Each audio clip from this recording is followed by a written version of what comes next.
alémaniques qui vont être déterminants. Tout dépend du contexte et de ce que vous voulez en faire. Si vous voulez vraiment la différence, vous regardez la télévision.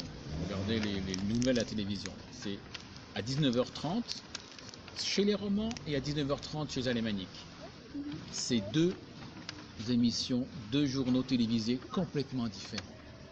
Et complètement, même s'ils parlent de la Suisse, ils en parlent différemment. Et en même temps, chez les deux, c'est à 19h30. Là, on voit bien la différence.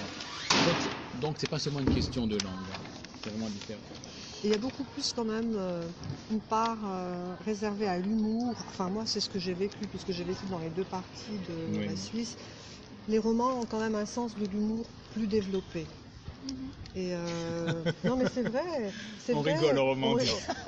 Mais comment dire, en fait ce qu'il y a de bien c'est quand il y a des électrons libres comme ça qui vont d'un canton à l'autre. Et puis ça arrive à faire passer certaines petites choses, mine de rien. Ça fait un pont entre les différents cantons et donc ça peut être bénéfique justement. Pour que chacun puisse avoir un petit peu ce qu'il y a de mieux de chaque partie de la Suisse. Oui.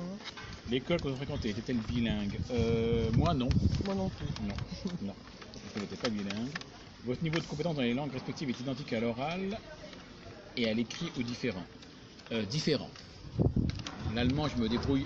Parler allemand, écrire, je peux, mais c'est beaucoup plus difficile. Voilà. Mais l'allemand, je comprends, je peux le lire, j'arrive à le parler, mais écrire, c'est un peu pénible. Moi, j'aime bien les deux, mais mon travail, c'est la traduction écrite. Mais sinon, je trouve qu'on peut faire passer beaucoup de choses aussi par la communication orale. Considérez-vous essentiel de maîtriser l'autre langue? Oui. Bien sûr, parce que on est des romans, mais les 3/4 du pays en Suisse parlent allemand. Donc si vous voulez savoir ce qui se passe en Suisse, vous devez connaître l'allemand. Parce que les 3/4 du pays parlent allemand, c'est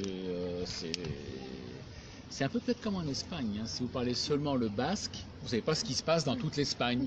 Voilà, il faut savoir ce qui se passe dans toute l'Espagne. Voilà. Ben, c'est un peu pareil, il faut vraiment être... Et pour rebondir sur ce que tu dis, là, sur l'Espagne, les Catalans et autres, là-bas, c'est vraiment le moteur économique du pays. Et en Suisse, le moteur économique du pays, ça tourne beaucoup autour de Zurich. Oui, c'est la partie allemande. Voilà. Donc pendant très longtemps, les Suisses alémaniques, dont la langue maternelle est l'allemand, maîtrisaient tous relativement bien le français, mais on ne pouvait pas affirmer l'inverse des francophones. Les Suisses romans s'y mettent maintenant quand même un peu plus. Et pendant longtemps, autant un Suisse de la partie Est parlait bien le français, autant un Suisse roman parlait pratiquement pas du tout l'allemand. C'est en train de, pas vraiment s'équilibrer, mais ça s'améliore.